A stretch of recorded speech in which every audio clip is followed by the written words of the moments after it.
Oke, Assalamualaikum warahmatullahi wabarakatuh. Waalaikumsalam warahmatullahi wabarakatuh. Gimana kabarnya anak-anak? Ada sehat? Alhamdulillah sehat, Miss. Alhamdulillah. Kita lihat ya, ada berapa partisipan hari ini? Wah, makin lama makin turun ini, Miss, lihat. Sini total partisipan ada 9, dikurang Miss dan host, berarti ada dikurang 2, berarti ada sekitar 7 ya? Ya, menurun ya. Jadi hari ini kita akan lanjutin pembelajaran kita mengenai ekologi kemarin. Kemarin kita bahas nih apa aja komponen yang menyusun dari ekosistem gitu kan. Ekosistem. Jadi sekarang kita akan mempelajari mengenai aliran energi pada ekosistem. Mungkin kalian nggak asing dengan istilah aliran energi ini karena pernah dipelajari di SMP. Ada beberapa yang pernah dipelajari. Jadi Miss harap nanti kalau misalnya kalian udah ngerti, Miss bakalan jelasin singkat, nanti kalian yang lebih memahami lebih dalam. Jadi sebelum kita belajar lebih dalam mengenai aliran energi, ada baiknya kita mengucap basmalah, bismillahirrahmanirrahim. Semoga pembelajaran kita hari ini berjalan dengan lancar dan manfaatnya bisa sampai ke kita semua, ya. Oke. Adapun indikator pembelajaran kita hari ini, Adapun indikator pembelajaran kita hari ini mengidentifikasi aliran energi pada makhluk hidup. Ada apa aja sih aliran energi yang ada di makhluk hidup? Bisa berupa rantai makanannya, ataupun jaring-jaring makanannya, maupun piramida ekosistemnya sendiri. Dan juga di sini kita akan menganalisis perbedaan dari tiap jenis aliran energi dan juga perubahan apa aja sih yang bisa terjadi dari adanya hubungan perpindahan energi ini di organisme, gitu ya. Nah, jadi langsung aja mungkin untuk mempersingkat itu, kita akan membahas mengenai piramida ekologi dan perubahan komunitas. Namun di section yang ini kita akan lebih bahas mengenai piramida ekologi sendiri nih. Nah, coba ini mungkin kalian udah nggak asing lagi ya, apa itu rantai makanan, jaring-jaring makanan. Ya, waktu di SMP udah dipelajarin. Jadi kalau kita bilang rantai makanan, ya bentuknya seperti rantai gitu kan. Seperti rantai garis lurus atau yang berhubungan nih. Jadi kalau misalnya nih kayak kita nih manusia, kita makan ayam, ayam makan misal dedah atau rumput gitu kan, atau cacing di tanah gitu kan, itu kan ada step-stepnya sebelum manusia makan ayam tadi gitu kan. Nah, jadi kalau misalnya kita bahas mengenai rantai makanan, dari namanya ada kata rantai. Rantai itu kayak satu chain bergabung dengan chain lainnya gitu kan, ada kayak sekat-sekat di hubungan satu sekat lainnya. Jadi kalau di biologi, rantai makanan ini sendiri artinya proses perpindahan energi antara organisme melalui proses makan dan dimakan. Ingat ya, proses makan dan dimakan. Ya, jadi misal nih, ambil aja langsung contohnya. Kalau rantai makan itu satu siklus. Jadi ada produsen, jadi ada berupa di sini ada gambar nih ya, ada rumput, ada belalang, ada kodok, ada ular, dan ada elang. Ini kita ambil contoh dari ekosistem sawah nih. Nah, jadi ada rantai makanannya. Di sini kita lihat bahwa rumput nanti akan dimakan oleh belalang, belalang akan dimakan oleh kodok, kodok nanti akan dimakan oleh ular, dan juga ular nanti akan dimakan oleh elang nih. Namun dalam beberapa kasus nih, biasanya untuk proses makan dan dimakan ini, yang biasanya jadi makanan yang pertama kali dimakan itu merupakan produsen, karena produsen merupakan suatu organisme yang tidak membutuhkan organisme yang sebenarnya organisme yang dapat menghasilkan makanannya sendiri. Jadi dia sudah ada nih hasil makanannya sendiri. Nanti hasil makanan atau energi yang sudah dihasilkannya tadi akan dikonsumsi oleh konsumen primer, baru konsumen primer nanti akan dikonsumsi oleh konsumen sekunder, maupun konsumen sekunder dikonsumsi oleh konsumen tersier, dan sampai di konsumer akhir atau konsumen puncak nih. Jadi kalau misalnya dibilang konsumen puncak, itu dia yang tingkat konsumen yang paling atas yang sudah tidak lagi ada yang akan makan dia gitu ya. Sedangkan kalau jaring-jaring makanan kumpulan dari rantai makanan yang berkaitan dalam satu ekosistem.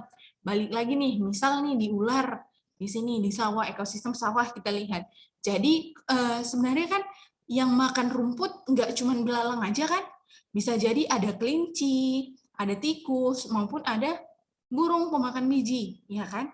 Nah, jadi misal di sini ada, kita ambil padi lah di sini, misal padinya ini nggak cuman hanya bisa dimakan oleh belalang, tapi bisa tikus maupun kelinci dan lain-lain, ya kan?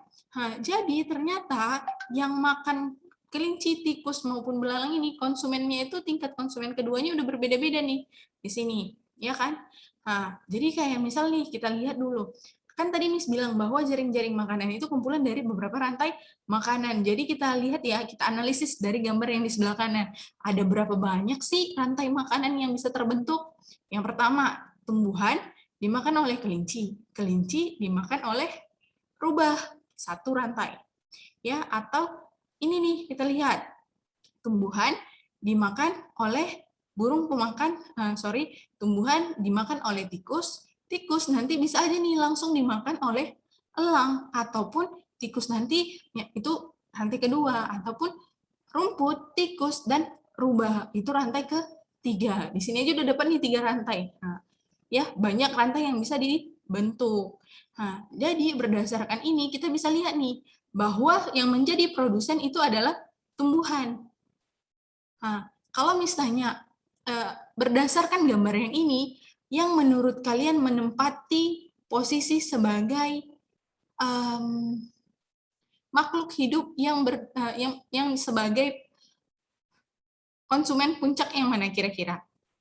Kira-kira yang mana menjadi konsumen puncaknya? Elangkah, serigala, atau ular? Elang. Elang ya, karena dia tidak dikonsumsi lagi, dia tidak ada lagi nih yang memakan dia, kecuali nanti proses detritifikasi ya, yang dilakukan oleh detritivore, ya kan, dekomposer, ya kan. Ini nih. Ya. Jadi dari gambar ini, misal nih terjadi suatu kondisi nih. Jadi kalau misalnya terjadi musim kemarau berkepanjangan. Nah, kalau terjadi musim kemarau berkepanjangan, biasanya gimana sih sama ekosistem persawahan? Terjadi penurunan jumlah padi nggak biasanya, Nak? Terjadi. Iya, Miss. Kalau terjadi penurunan jumlah padi, kira-kira ekosistem yang ada di sawah ini itu bakalan masih tetap seimbang atau tidak kira-kira? Tidak seimbang. Tidak ya, Tidak, Miss. karena dia daya lingkungannya sudah berkurang efisiensinya. Sebab kita tahu bahwa produsen merupakan di tingkat produsen rumput merupakan penghasil energi tertinggi nih. Nah, maksudnya gimana, Miss? Ya, coba sebelum kita bahas mengenai laju perubahan atau perubahan komunitas nih, kita cek dulu pemahaman kalian untuk gimana sih suatu jaring-jaring makanan dapat mempengaruhi tingkat penurunan atau jumlah dari suatu populasi organisme, gitu ya. Nah, kalau di gambar yang ini nih, tetap di ekosistem sawah, jika populasi rumput pada wilayah tersebut meningkat, ini populasi rumputnya meningkat nih, maka yang akan terjadi adalah Populasi belalang meningkat. populasi belalang meningkat. Nah, jadi pas ya jawabannya. Kalau misalnya rumput nih meningkat, bakalan belalang akan meningkat. Biasanya kelinci juga meningkat kan, Nak? Iya, Miss. Nah, tikus Meningkat. meningkat, burung pemakan biji juga meningkat. Nah, jadi di sini, kenapa yang B dan C salah? Sebab seharusnya tikus dapat meningkat, kelinci jadi meningkat juga. Jadi yang ini jawaban yang tepat itu adalah yang A. Coba yang B, masih tetap di gambar yang sama nih.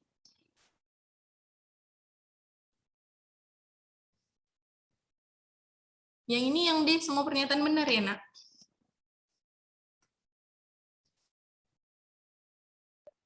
D, Miss. Semua D, Miss.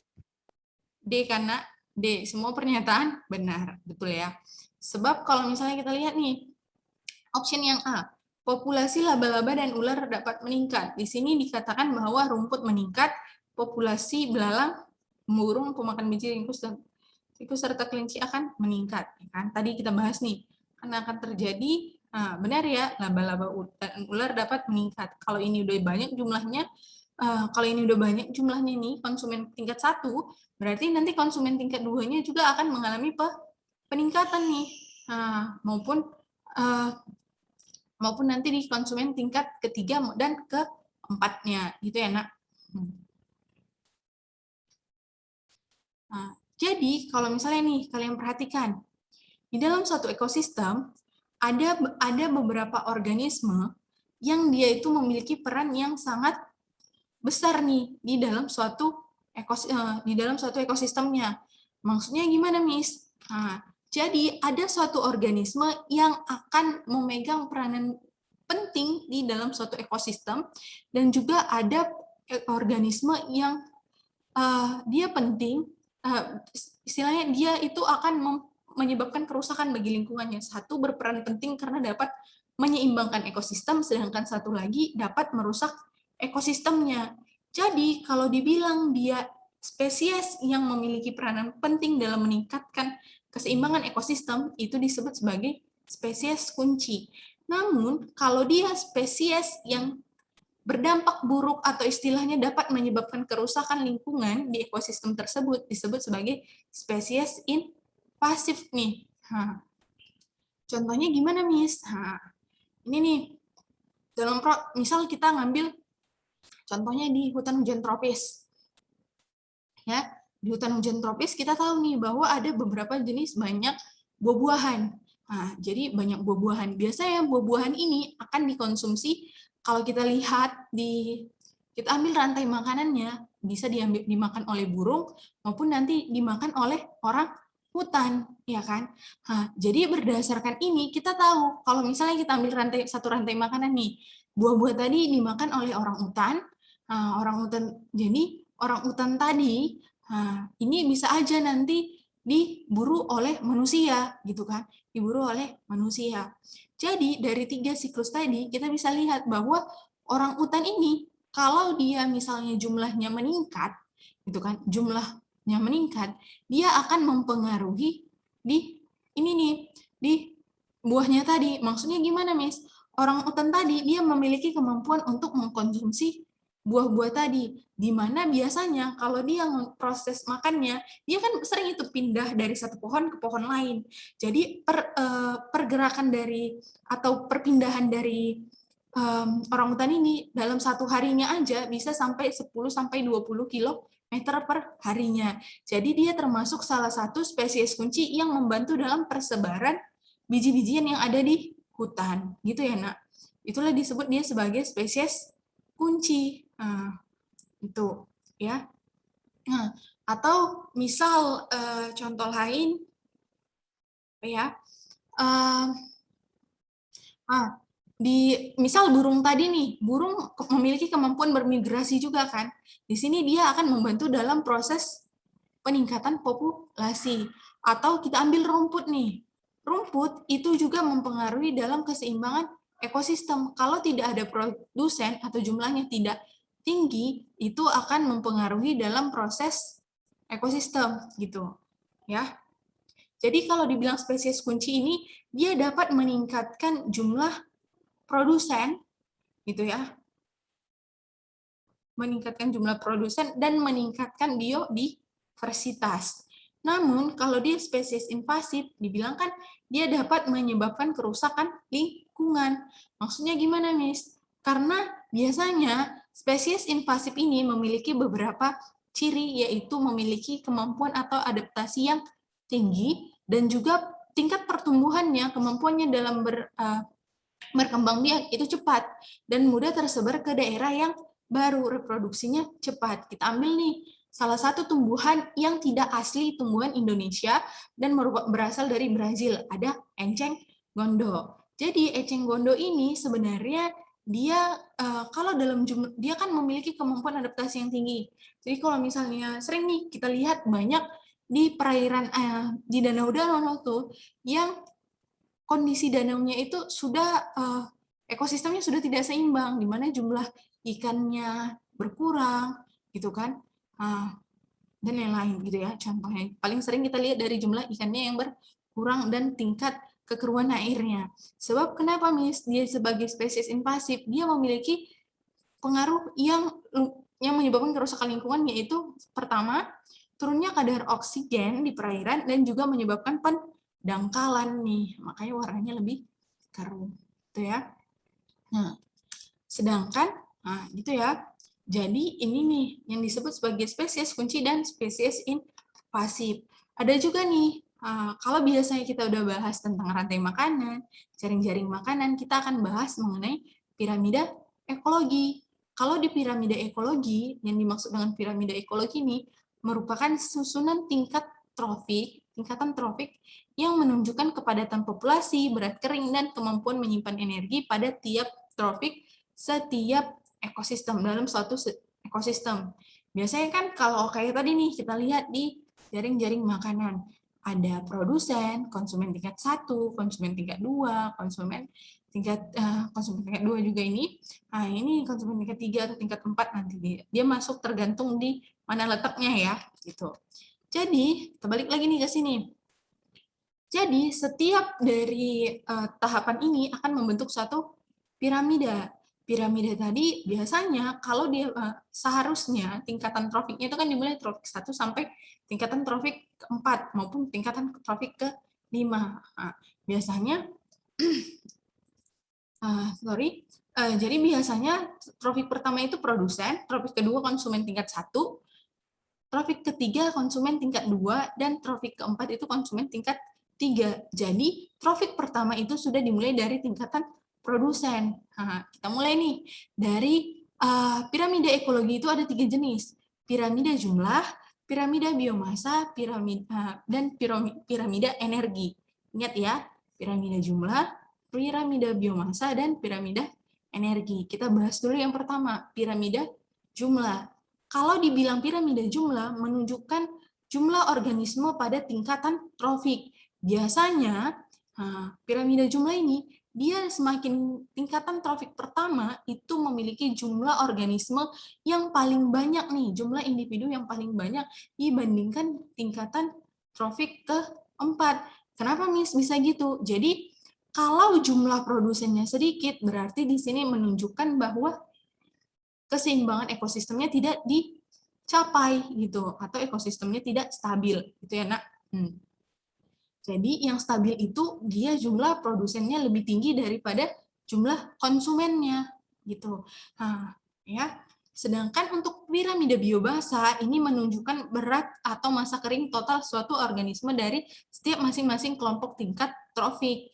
Nah, di sini biasanya dilambangkan dengan kilogram maupun kilogram per meter kilogram per meter persegi. Jadi di sini yang harus kalian perhatikan, di ekosistem terestrial dan ekosistem akuatik itu memiliki perbedaan nih. Kalau dia di ekosistem akuatik, dia menunjukkan piramida terbalik, nggak sama dengan ekosistem terestrial. Kita lihat, kalau di ekosistem terestrial, biasanya berat paling besar itu ada di produsen. Sebab kita tahu nih, kayak misalnya padi nih, dalam 1 kilometer padi dapat menghasilkan 1 kilometer. Dalam 100 meter persegi padi, gitu kan, luas lahan padi, dapat menghasilkan misal 10 kilo atau 20 kilo lah, 20 kilo beras, gitu kan. Namun kalau misalnya kita lihat nih, biasanya kalau di ekosistem akuatik, tingkatan trofik pertama atau produsennya itu siapa? Ikan-ikan kecil plankton, Miss. Fitoplankton yang bersifat autotrof ya. Nah, kalau dia udah ikan-ikan kecil, biasanya di konsumen tingkat 1 atau di trofik ke-2. Jadi produsennya berupa fitoplankton nih. Fitoplankton, dia kan ukurannya kecil. Masanya kecil. Jadi kalau misalnya ada sekitar 1 juta meter persegi, itu 1 juta meter persegi dari satu daerah, fitoplanktonnya tuh beratnya itu masih sangat dikit kalau dibandingkan dengan 100 meter persegi dari padi gitu, berat massa dari jenisnya gitu ya. Jadi makanya kalau di akuatik beratnya itu lebih kecil ke trofik pertama. Nah, kalau di terestrial lebih besar di trofik pertama, gitu ya. Nah, sedangkan kalau untuk piramida energi di sini, nah ini mungkin yang kalian paling sering dijumpai, menunjukkan jumlah energi pada setiap tingkatan trofik. Nah, jadi di sini produsen, kita ngambil ya contohnya di produsen, biasanya kita ambil contoh dia ada 10.000 kilojoule energi yang ada di produsen. Di konsumen ada 1000 kilojoule. Konsumen satu, konsumen kedua hanya ada 100 kilojoule. Di konsumen ketiga hanya tersisa 10 kilojoule. Dari sini kita bisa lihat kan, kita bisa analisis bahwa terjadi pengurangan jumlah energi kalau misalnya makin ke atas nih tingkat trofiknya. Kenapa, Miss? Nah, jadi setiap kali energi berpindah ke tropik berikutnya, itu terjadi efisiensi. Maksudnya di sini efisiensi atau pengurangan jumlah energi. Kenapa, Miss? Biasanya kalau kita makan sesuatu, kita kan akan menghasilkan panas nih. Energi yang kita simpan itu hanya sekitar 10%, sedangkan 90%-nya lagi itu akan dihasilkan dalam bentuk panas. Jadi ini nih, kayak misalnya rumput tadi yang udah dimakan oleh belalang, itu hanya sekitar berapa kilojoule lagi. Dia cuma ngambil 10% dari konsumen sebelumnya. Misal di sini ada 10.000. 10.000 kilojoule itu 10%-nya 1000 kilojoule di tingkat 1. 1000 kilojoule, 10% dari 1000 kilojoule ada 100 kilojoule. Jadi biasanya itu 10% ya dari trofik sebelumnya. Gitu ya, Nak? Oke, coba ini. Kumpulan beberapa populasi pada suatu waktu dan tempat tertentu disebut sebagai ekosistem atau komunitas kira-kira. Ekosistem dan komunitas. Komunitas, Miss. Komunitas ya, Nak. Nah, jadi jawaban yang tepat itu adalah komunitas. Kenapa, Miss? Kalau dibilang kumpulan beberapa populasi pada suatu waktu dan tempat tertentu. Ingat ya, suatu waktu dan tempat tertentu. Itu artinya komunitas. Namun, kalau misalnya dibilang kumpulan dari beberapa komunitas yang saling berinteraksi terhadap lingkungannya secara fisik maupun kimiawi, itulah disebut sebagai ekosistem. Nah, kenapa nih Miss jelasin mengenai penjelasan prosesnya? Karena biasanya kalau kita membahas mengenai aliran energi, tidak hanya terjadi proses fisika, namun terjadi juga proses kimiawi, ya, dan juga proses biologisnya. Nah, di sini yang harus kalian tahu, ini jawabannya tadi B ya. Nah, kenapa sih bahas komunitas, Miss, terus bahas juga ekosistemnya? Karena dari adanya komunitas akan membentuk ekosistem. Ekosistem tadi merupakan suatu bentuk, satu tempat dan bentuk yang akan menghadirkan interaksi kan. Nah, jadi ekosistem tadi ada yang dapat mendukung kehidupan, namun ada juga yang tidak mampu mendukung kehidupan. Nah, jadi ekosistem itu harus dapat mendukung kehidupan ketika daya dukung lingkungan tercukupi. Itu ya syaratnya. Ekosistem dapat mendukung kehidupan makhluk hidup jika daya dukung lingkungan tercukupi, gitu ya. Jadi apa sih maksud daya dukung lingkungannya sendiri? Daya dukung lingkungan ini kemampuan suatu lingkungan untuk menyediakan kehidupan di ekosistem tersebut, gitu. Kalau daya dukung lingkungannya tidak mencukupi, maka ekosistemnya tidak seimbang. Yang dimaksud dengan ekosistem seimbang sendiri, yaitu ekosistem yang tidak banyak mengalami perubahan. Kalaupun mengalami perubahan, perubahannya itu hanya terjadi sedikit dalam kurun waktu yang tidak terlalu cepat. Jadi misal kayak 1000 tahun, perubahan yang terjadi itu hanya sedikit gitu loh. Misal kayak 100 tahun, misal kayak terjadi pembakaran hutan, pembakaran hutan yang luas nih daerah capaiannya, misal satu kabupaten. Jadi satu kabupaten ini kan butuh waktu sekitar 100 tahun untuk dapat menyeimbangkan ekosistemnya kembali, gitu ya, kalau kebakaran hutan. Jadi di sini dia kalau udah kayak gitu, dia masih bisa disebut ekosistem yang seimbang nantinya setelah terjadi perbaharuan. Tapi kalau misalnya kayak misalnya terjadi letusan gunung berapi nih, terjadi letusan gunung berapi kan daerah capaiannya besar, terus perubahan struktur tanah berubah. Nah, yang ini disebutlah ekosistemnya sudah tidak seimbang lagi karena sudah sudah terjadi perubahan dalam waktu yang singkat. Nah, jadi keseimbangan ekosistem itu juga dipengaruhi oleh daya lenting, kemampuan lingkungan untuk kembali ke keadaan awalnya, gitu ya, kayak tadi misalnya, ya, daya lenting lingkungannya itu seberapa cepat gitu. Perubahan komunitas itu didasari karena adanya ekosistem yang berubah sehingga menyebabkan komunitas berubah dan juga akan mempengaruhi ukuran ataupun jumlah populasi suatu organisme pun akan berubah. Biasanya kalau komunitasnya berubah, kalau dia beberapa jenis hewan yang tidak mampu beradaptasi, itu bakalan bisa aja punah ataupun berkurang jumlahnya, ya kan? Nah, jadi perubahan komunitas ini ada 2 jenis juga nih, komunitas siklik dan komunitas non-siklik. Kalau dia komunitas siklik, dia terjadi pada periode tertentu, tetapi mudah kembali keadaan yang sama dengan keadaan sebelumnya. Jadi di sini dia perubahan komunitas siklik ini dia tidak bersifat permanen atau sementara. Misal ketika musim hujan, jumlah kata itu kan meningkat. Tapi kalau misalnya nanti udah musim kemarau nih, jumlah kata akan menurun. Sama halnya kayak misalnya nyamuk.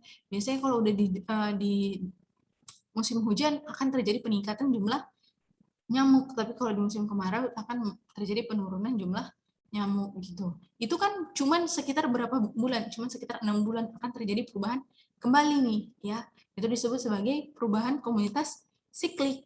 Namun kalau dia non siklik itu perubahan komunitas yang secara drastis terjadi perubahan secara drastis dan bersifat permanen. Nah, contohnya ini dia perubahannya ini dapat terjadi secara bertahun-tahun. Contohnya nih, penurunan jumlah populasi akibat adanya evolusi atau migrasi maupun punahnya beberapa spesies. Di sini kan membutuhkan waktu yang lama, ya. Kayak misalnya sekarang kita bisa lihat nih ya, kayak misalnya dinosaurus sudah nggak ada, itu kan udah makan waktu yang lama, gitu ya. Oke. Coba yang ini, perubahan komunitas yang berkaitan dengan evolusi merupakan perubahan komunitas siklik atau non-siklik? Non-siklis, Miss. Non-siklis ya. Nah, jadi di sini nih ada 2 gambar nih. Yang pertama, ini contoh lahar gunung berapi nih, sebaran dari lahar gunung berapi. Yang di sini ada contoh kebakaran hutan gambut, biasanya di daerah Pekanbaru maupun Riau gitu ya, paling sering di Riau ya. Jadi kalau misalnya kita lihat nih, kalau biasanya kalau terjadi perubahan, kalau misalnya Gunung Merapi ini meletus ya kan, larvanya ini kalau misalnya mengenai nih daerah pemukiman warga, biasanya ini untuk dingin lagi kan butuh waktu yang lama. Biasanya setelah dingin dia akan membentuk hamparan bebatuan ya kan, dan proses pembentukan hamparan bebatuan ini waktunya kan lama nih, nggak sebentar, nggak cuma sekitar 1-3 tahun bakalan selesai. Namun kalau di kebakaran hutan, kalau kalian perhatikan, ketika api sudah mati, gitu kan, ketika apinya sudah mati, terus ya itu terjadi reboisasi kembali. Nah, contoh yang paling mudah, misal kita nih kita mau nanam karet lagi nih, misalnya di kampung orang tua kita ada yang punya karet nih. Jadi kan biasanya dilakukan pembakaran rutin gitu kan kalau misalnya udah ngembangin dan lain-lain. Itu kan waktu penanaman tanaman laginya itu cepat karena tanahnya itu masih mendukung untuk melakukan penanaman. Tapi kalau misalnya sudah berbentuk lahar, udah berbentuk batuan, dia proses menumbuhkan tanaman itu butuh waktu yang lebih lama. Soalnya kan dia udah batu, lebih keras. Yang ini masih dalam bentuk tanah, gitu ya Nak. Nah, berdasarkan ini kita bisa tahu nih, ada istilah pemulihan dari suatu lingkungan yang mengalami bencana, ya kan? Nah, jadi itu disebut juga sebagai suksesis atau suksesi atau perubahan struktur ekosistem dalam dalam kurun waktu tertentu menuju ke arah lingkungan yang lebih teratur dan stabil, ya. Di sini jadi perubahan ekosistem, struktur ekosistemnya ke waktu yang ke arah lingkungan yang lebih teratur dan stabil. Contohnya itu yang paling sering kita temuin di suksesi sekunder karena terjadi kebakaran hutan maupun banjir. Namun yang udah berlangsung lama ini di suksesi primer nih. Nah, jadi ini jenis suksesinya yang terjadi pada batu atau substrat yang baru tanpa vegetasi atau organisme lain. Ini contohnya tadi karena adanya semburan lahar Gunung Merapi. Jadi lahar nih tadi kan dari Gunung Merapi keluar, sampai di daerah pemukiman nih. Jadi nanti lahar ini ketika dia sudah mendingin, jadi dia akan mengeras nih, membentuk batuan. Dengan adanya batuan untuk jangka waktu yang lama, ribuan tahun, barulah akan ada nih tumbuh spesies perintis atau pionir dalam bentuk lumut. Kenapa sih lumut disebut sebagai spesies perintis? Karena lumut memiliki kemampuan untuk melakukan menghancurkan batu menjadi tanah, pelapukan bebatuan gitu ya. Nah, ketika sudah struktur tanah terbentuk, tanaman-tanaman lain pun akan tumbuh dibawa oleh organisme lain, bisa berupa angin. Nah, biasanya Miss tumbuhan lumut dari mana Miss datangnya gitu kan? Dibawa angin nih sporanya ke daerah yang sudah menjadi batu tadi. Yang lama-lama kemampuan tumbuhan lumut kan dalam tumbuh itu tinggi. Nah, kalau suksesi sekunder, dia biasanya terjadi ekosistem yang sudah mengalami kerusakan. Contohnya kebakaran hutan. Ini. Tahun pertama nggak ada nih, akan terbentuk lahan kosong. 1-2 tahun lagi, biji dari tempat lain akan tumbuh. Ini jangka waktunya lebih relatif kecil. Paling lama 150 tahun sudah terbentuk yang tumbuhan dewasanya. Jadi kayak 3-4 tahun itu udah bisa nih. Itu yang disebut sebagai suksesi sekunder. Oke. Nah, coba contoh ini, penebangan hutan secara liar menyebabkan hutan menjadi gundul. Hutan yang gundul tersebut dapat pulih kembali melalui Suksesi sekunder. ya, suksesi sekunder. Jadi kalau dia sekunder yang biasanya kita sering amati nih, kayak terjadinya banjir, longsor, terus ya itu kebakaran hutan. Namun kalau misalnya di kayak suksesi primer, misalnya es mencair gitu kan, es mencair butuh waktu yang kan es mencair habis itu dia kan biasanya gunung tuh yang keras, butuh nih tumbuhan perintis, misalnya lumut gitu-gitu. Ya nak, oke. Jadi sekian presentasi, sekian pembelajaran kita hari ini. Terima kasih. Kira-kira ada pertanyaan?